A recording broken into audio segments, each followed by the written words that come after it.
All right, it is time for number 6 of Hate Week. We are joined by the one and only EROCK, back to Birds vs. Boys. EROCK, the first question I'm going to ask you before we even do the intro or nothing, I need to know how you feel about this whole Eagles sent the cheesesteaks to the Jaguars because they beat the Cowboys. I don't understand why Cowboys fans are so butthurt about it. I mean, all we're doing is extending the olive branch to Uncle Dougie and just thanking him for, to handling business. You guys shouldn't be mad at somebody sending cheesesteaks to Doug Pederson. You guys should be mad at Micah Parsons for not focusing on the task at hand. You guys think you would have learned your lesson after almost dropping the ball against the Houston Texans. You got to focus on the team in front of you. Don't worry about what we're doing. Don't worry about us. You worry about you. Don't worry about the cheesesteaks. You worry about the Eagles. That's the thing from Philadelphia you should be worried about. So, yes, sir. We took care of our business and then trolled. You trolled before you took care of business. That's the fatal mistake. Never. We didn't troll. Just one player did. Well, and then an army of idiots on Twitter did as well. So, yeah, I guess so. Yeah. So, Aidan, I've dubbed this the Twitter Bowl, as you know. So that's what I'm naming this game, EROCK. It does still have luster, obviously, because the rivalry. Cowboys didn't hold up their end of the bargain, right, Aidan? But this is still a pretty big game for Christmas Eve. I love it. I think there's still meaningfulness to it, if even it's just bragging rights. But I think it sends you on the right trajectory. A lot of the things, like you look at the Phillies, the vibes were there going into the playoffs, and, beating your biggest rival on Christmas, clinching then is good for the vibes, No, it's not. It's not. So we'll get it. Yeah. For you. I don't know if the vibes are great in Dallas right now, but we'll see. Now, what's kind of taking away from the luster of this game is the fact that Jalen Hurts probably won't play, but EROCK, we've seen before, like backup quarterback Cinderella stories in this city plenty of times. Jeff Garcia on Christmas at Dallas is the perfect example for this situation. Again, what would Gardner Minshew need to do this week in order to add himself to that lore of backup quarterbacks? And really just manage the game. He doesn't have to do anything spectacular. He just can't lose it for them. I know right now Cowboys and Eagles fans are kind of in this weird, it's a lackluster game. It doesn't mean anything. I think it means a monstrous amount. Not necessarily so much for the winner, but the loser. I mean, if the Eagles go in and they go ahead and they ball out, and everybody rallies around Gardner Minshew, and the team plays like they're capable of playing, even though there's a backup quarterback in, that speaks volumes of the team. It actually kind of proves Micah Parsons' point a little bit right, that the fact ironically that the Eagles have a good team, and while I think Jalen Hurts is a monster component to that, it's a monster component in the playoffs, right? So right now, what we're trying, this is a great barometer. This is a great test because there's a good to fair chance we'll be seeing the Cowboys again in the playoffs. So if we can go ahead and go down to Jerry World in enemy territory and go ahead and ball out, and the defense plays like they're capable of playing, Dallas Goedert is back, and they go and rally around Gardner Minshew, even if it's for one game, even if they have backup goalie syndrome. And by backup goalie syndrome, I mean in hockey, sometimes when the backup goalie's in, the rest of the team kind of picks their level of play up because they know they got to kind of protect the guy in net. Even if they do, and we've seen it time and time again in the NFL where there's a backup quarterback and the rest of the team kind of balls out on behalf of the quarterback. That's not sustainable, but it's a good barometer against a playoff team, against the Cowboys got a good squad. And this is not the last time, even though it's the second time, it's probably not the last time we'll be seeing them. So let's set the tempo right there. Now, if Dallas loses, that's a blow to their confidence. That's a blow to their ego. That's a blow to, and I'm not sure how the seeding goes. I know Dallas is already clinched. We're pretty locked into the 5. Pretty locked into the 5, no matter what. I'd imagine it in the unlikely event that they lose out. They'll move down. Move down. The last thing that Dallas wants to see is the Eagles coming off a bye in round 1 at Lincoln Financial Field. So it would behoove the Cowboys to win. It would behoove them to win and build that confidence. Meanwhile, the Eagles have to prove that they're not just, it's not just the MVP Jalen Hurts show. Okay. This is a great team. This is a Super Bowl caliber team. So while it might be lackluster because it's not the Dak versus Hurts for all the marbles matchup that we once wanted, it's still a super important game. Yep. And for it to be on Christmas Eve, the Eagles are now wearing their all blacks with the new black helmets. I think it is. And now you mentioned Dallas Goedert. I want to see if both of you know this. Do you know what referee crew is reffing this game? No, I do. It is you do. I do. It's the. Aidan, it is the. Go ahead. You say it. You got it. You spoil it. You spoil it. Aidan, it's the crew that missed the face mask call on Goddard, which wasn't when even the worst call of that entire game, for the record, which is pretty insane. Oh, I didn't know that was the officiating crew this week. It just came out like an hour ago. Which, by the way, as we sit here as Eagles and Cowboys fans, isn't it ironic that the Washington Commanders fans are yelling and screaming about a no-call pass interference in the end zone when they missed that Goddard call and they go, "Oh, stop ref playing and stop crying about the refs." Yeah, well, you know what? You can stop crying about the refs too. Yeah, but when it fits your narrative.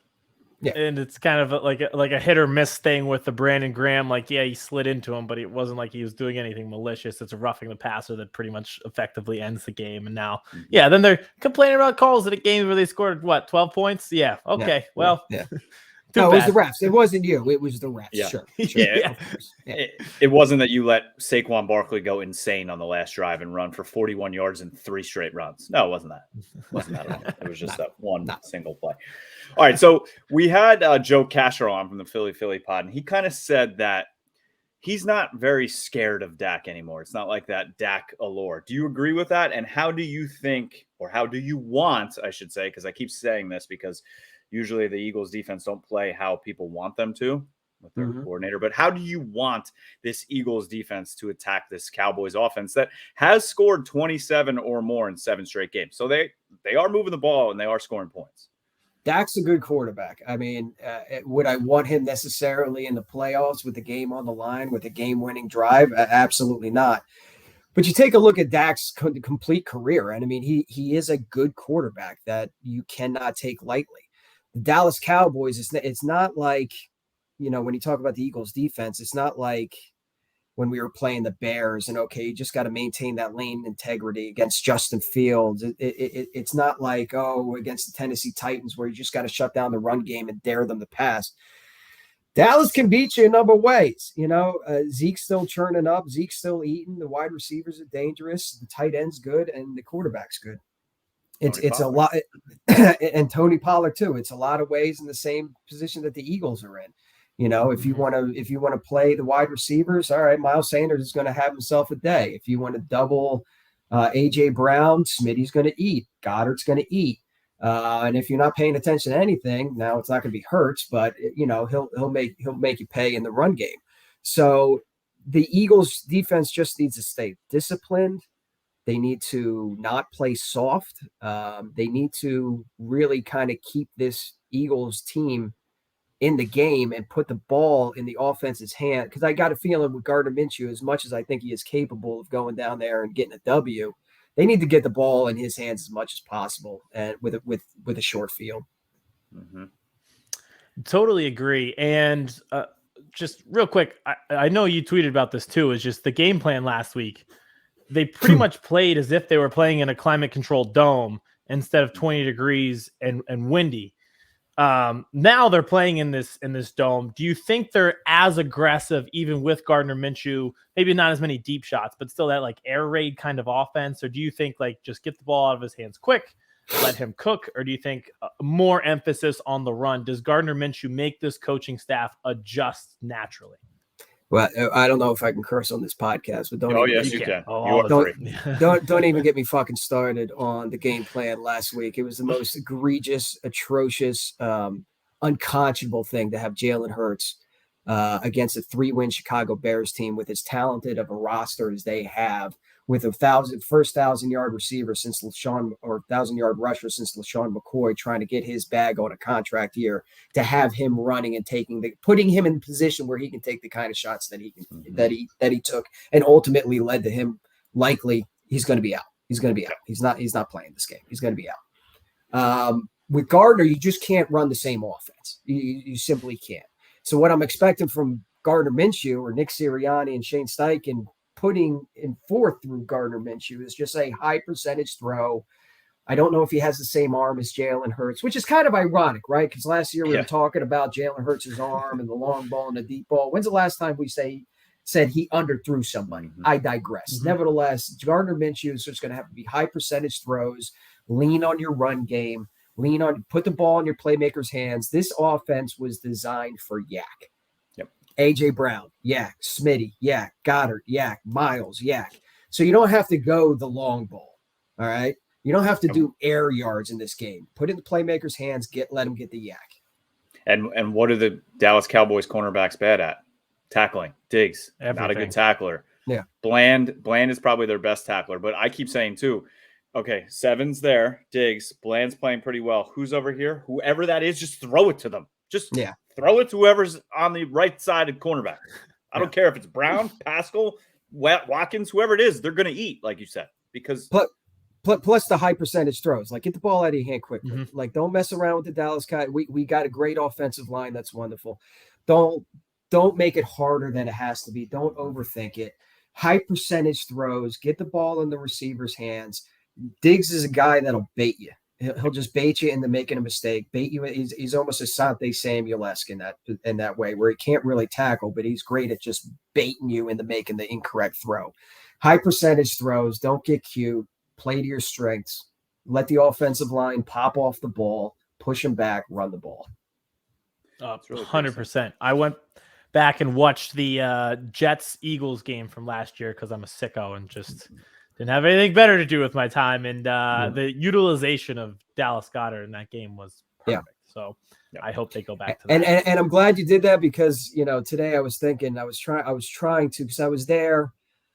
So you don't always get the commentary, you don't always get the replay, but in my mind's eye, I'm trying to remember what happened in that game. And the only thing I kept thinking was Goddard, bing, bing, bing, bing, bing, move the ball down the field, move the chains.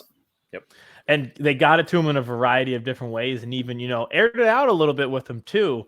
But it just felt like he was that safety blanket for Minshew. So I assume that's probably how it will go on Saturday as well. But yeah, that's how we spent the day today is old Jets Eagles footage from last year. Boy, what a way to spend a day, huh?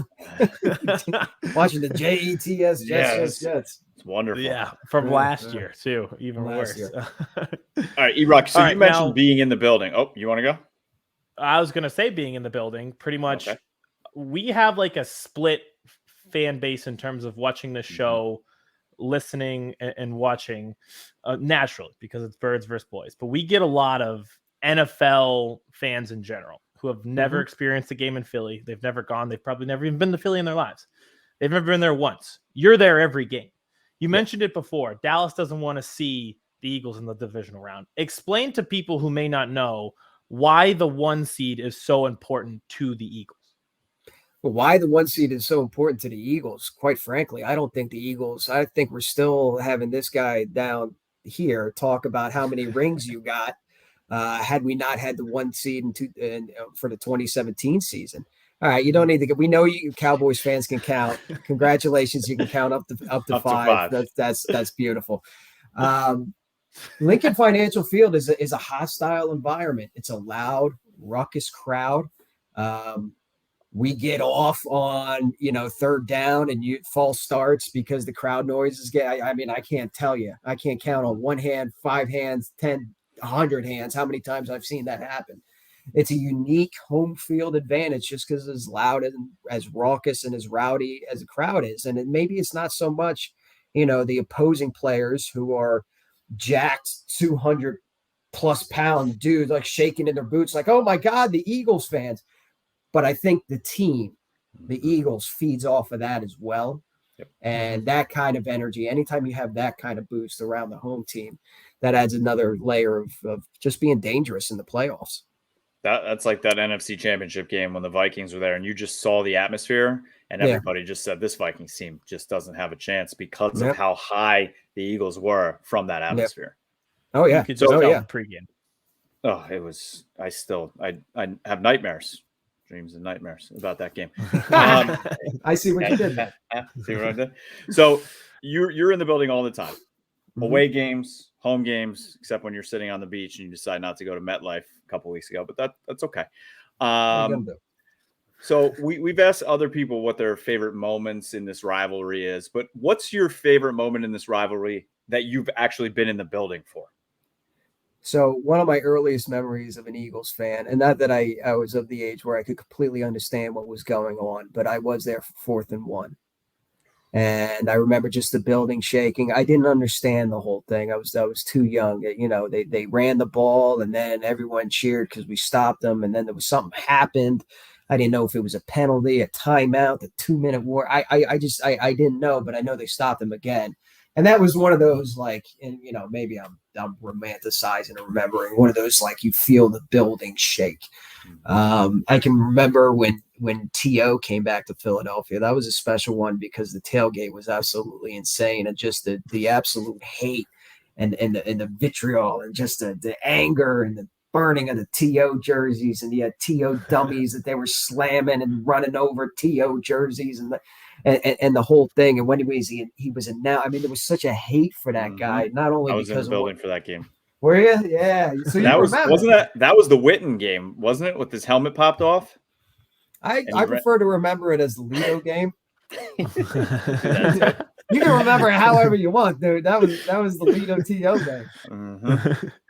Isn't it crazy though? Like you mentioned, you said I was young enough that I didn't understand why. I just felt the magnitude of the moment. Like when you were saying that, I was thinking to myself, I don't remember anyone ever telling me to hate Dallas. It just happened. Like I was 11 for that T.O. game, and I just remember just the first time I ever felt like animosity toward an opponent and just wanting to shut them down. It's just part of that rivalry. Like no one has to tell you to hate them. You just do. You're just kind of born with that in your blood.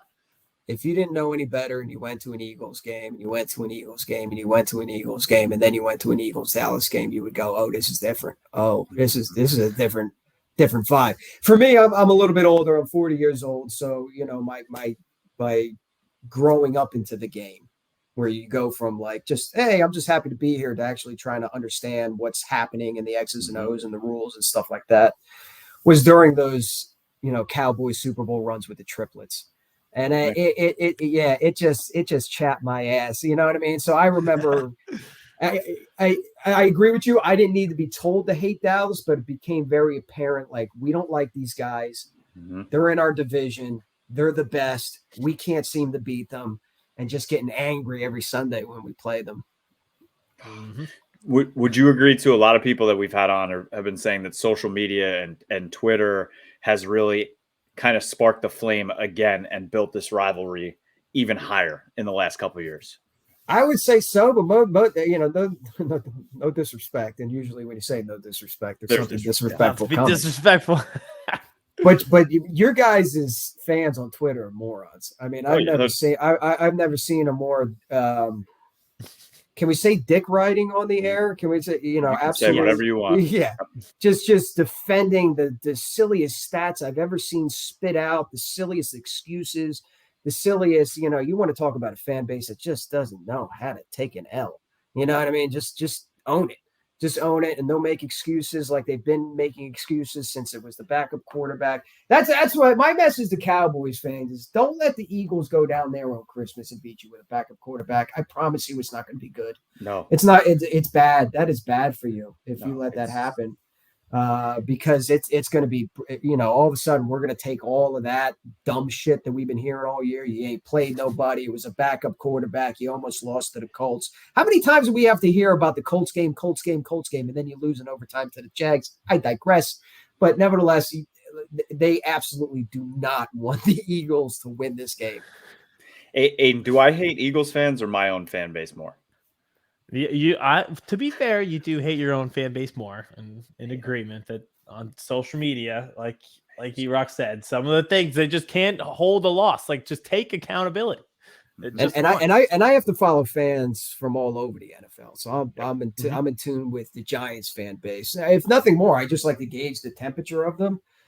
And like when they lose, they're pointing at themselves, for the most part. When the Eagles lose, we've got the outliers, we've got the homers, we've got the what nobody comes to mind, but I'm just saying, they're out there.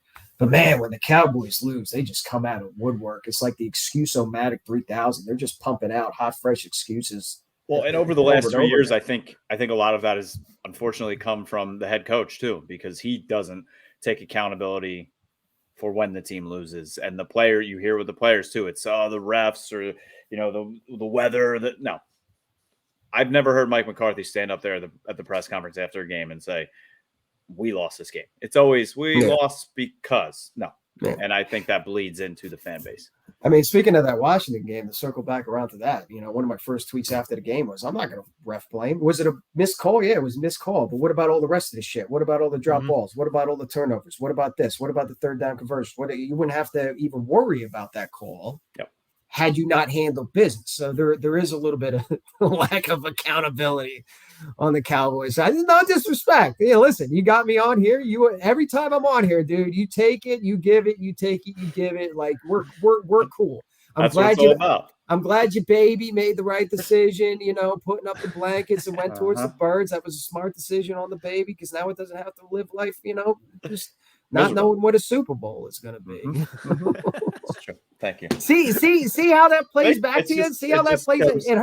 It stings, doesn't it? Years of hearing it from guys like you. And it comes full circle, don't it? God, and if the second one comes, and oh God, yeah. Well, that's why I'm not trying to jump ahead on you guys because I'm sure you're going to ask me about Jalen.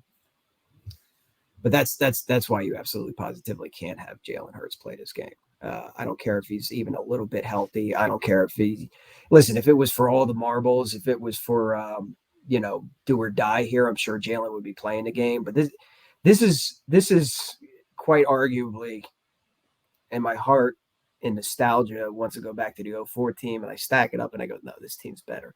I had a 2017 team. Nah, this team's better. This team's better.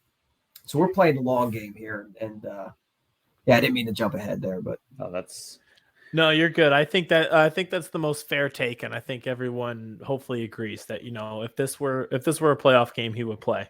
It's not a playoff game, and you have 3 chances to lock this up. There's no point in getting him hurt, and you have an entire week to get your quarterback prepared. Although I know he wasn't there today, but honestly, I think that only gives him extra motivation. The fact that he gave that eulogy today, which was awesome. If you haven't seen it, for Mike Leach, great football coach too. That was so shocking that he passed away. I didn't even know he was having health problems. And then Gardner talking about him, I think there'll be an extra chip on his shoulder. And it just feels like things are kind of coming together where it's you know what, let Gardner have this opportunity. Absolutely. And listen, if they lose, I don't want to do the who's the head coach of the 76ers? I'm sorry. Doc Rivers. I don't want to do the Doc Rivers 76ers thing and call it a scheduled loss because I don't believe in scheduled losses. But what I can schedule is a win. Okay, if you drop it to Dallas, you get the Saints coming to town. Hey, Jalen, you want to go knock this out real quick? Yep. Because what you also don't want to happen is there's a big gap. If he doesn't play the rest of the season and you earn yourself a first round bye, that's a lot. That's a lot of rust. That's a lot of rust. Period.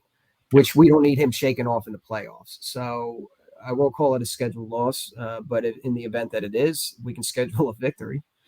Yeah. Problem with Doc Rivers is he seems to have a whole lot of those scheduled losses. So I have a lot more faith in Jalen and Nick Sirianni. So we'll see this week. And I'm pretty confident in Gardner too. But all right, last question, because we've been asking all of our guests this week as we get ready for this game and this rivalry. So we've talked about it a little bit. Let's bring it all together in a few sentences. Could you tell us what the Eagles Cowboys rivalry means to you? It's not only a clash in geography, it is a clash in culture. Clash in geography is the New York Giants, but you take a look at their fan bases and anybody in the Northeast, Philadelphia, I'll throw Baltimore in there a little bit, New York, both teams, and the Patriots, they're all kind of same church, different pew, right? It's all the Northeast fans.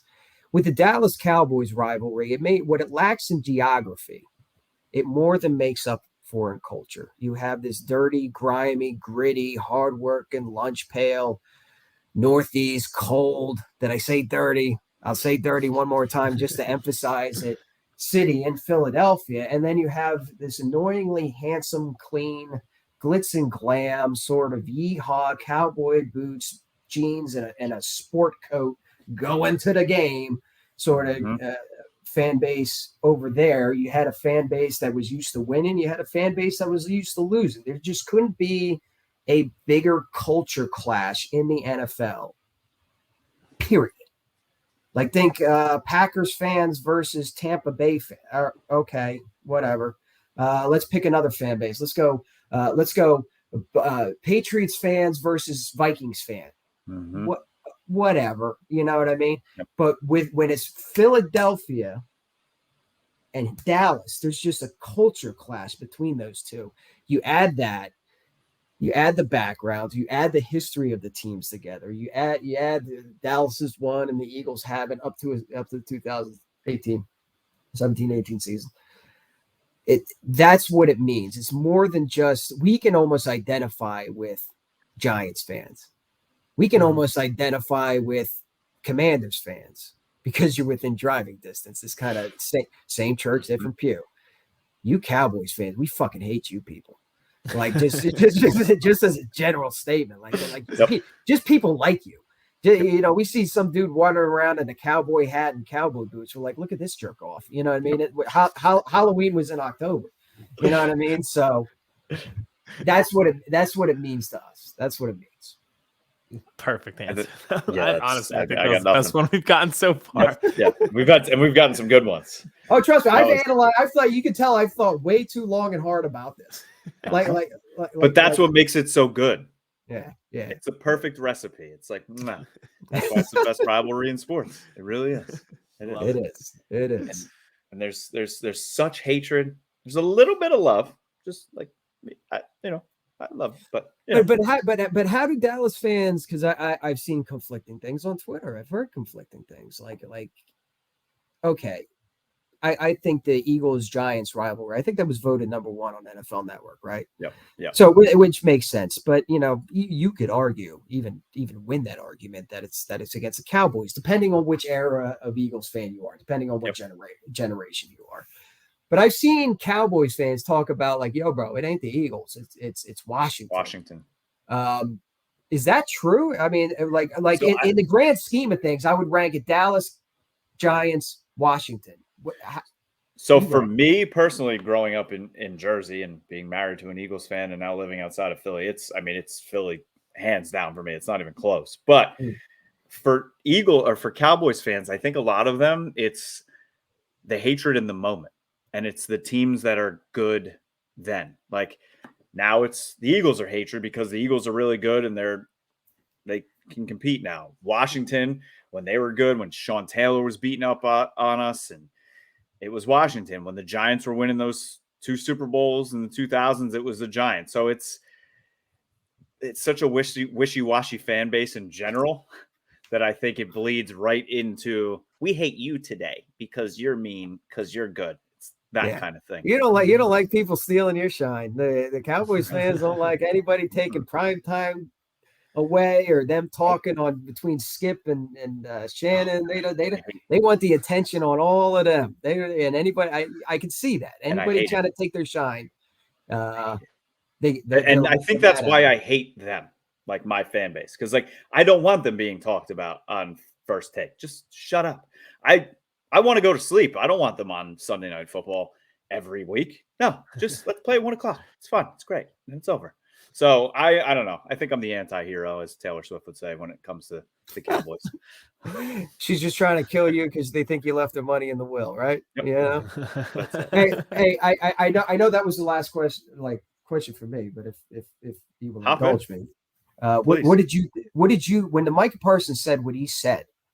How did you interpret that? Because I saw many different interpretations of it. And did you feel like Micah just shut the fuck up? Oh, Micah just shut the fuck up. Yeah, I love Micah Parsons. I am a full Aidan too. I love him on and off the field, but there's a little bit too much of this, whether it's on Twitter whether it's that.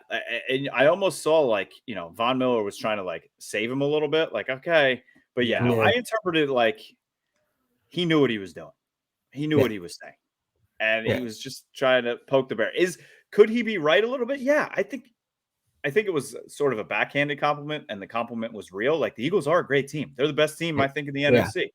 But Jalen, if I see something, why do you I'm have to take the shot? Yeah. Why take the shot at the guy that is right there in the MVP? So yeah, I was just saying, it was one of those moments I was listening to it and I was just like, why are we doing this right now? Why are we doing this right now? We just like, we're gonna lose to Jacksonville now. Just why are we talking about it's just so no, I hated it. I hated it because I was just waiting for the moment that it was just going to come back and slap us in the face, because that always happens. Yeah, Cowboys fans in my mentions were like, he wasn't dissing anybody. He was saying that the Eagles have a good. I'm like, I know he's saying that the Eagles have a good team, and I know that he's saying that the Eagles are a scheme, but damn right well. It was like when you're around one of your buddies or a coworker and be like, you have a secret, and you're like, you start and be like, I shouldn't say nothing, and then there's that awkward like stare, like, yo, you're gonna say it or not? Like, are we gonna talk? Are we just gonna move on? Are you saying you don't want to talk about it because you really want to talk about it? You're probably gonna talk about it. We should probably just talk about it. I'll just buy you another beer, and as soon as you get halfway through that beer, you're going to talk about it. You're going to talk. You'll circle right back around to it and talk about it. Yeah, not necessarily doing you favors. No, not at all. Not at all. Not great for optics. Nope. No. All right, EROCK. It's always fun. It's always a pleasure. I want everybody here to learn how to follow you on Twitter and Instagram, because I even love your post-game videos when you're going to the stadium or you're sitting in your car and you're doing the power rankings videos. I mean, it gives me joy, even though I hate you. I still love you. I just got the graphic too. They just sent me the graphic. You want to hear the power rankings? This is a Birds versus Boys sneak peek exclusive. Hold on. Yes. Well, the power rankings. Bet US. Eagles 1, Chiefs 2, Bills 3. So there's no change there. Niners 4, Bengals 5. Last week, Cowboys were in Cowboys were 4, right? Yeah. Cowboys were 4. Good. Take them out. Where'd they go? What happened? He's coming. Oh, God. All right. So let everyone know where they can watch those videos, how they can follow you, all the good stuff. I appreciate the opportunity, and thank you guys for having me on. They can follow the same handle, Twitter, Instagram, EROCK_Eagles. Beautiful. EROCK, thank you. I hope you have a wonderful Christmas day, but a miserable Christmas Eve. Hey, listen, right back at you, pal. I don't know what else to say about that. Oh, awesome, buddy. Well, enjoy. Thank you very much. And hopefully we'll have to do this again in the playoffs when these two teams ultimately meet. Merry Christmas and happy holidays to both of you, your families, and of course everybody watching this, the fine viewers of the Birds versus Boys pod. Appreciate it, man. Thank you.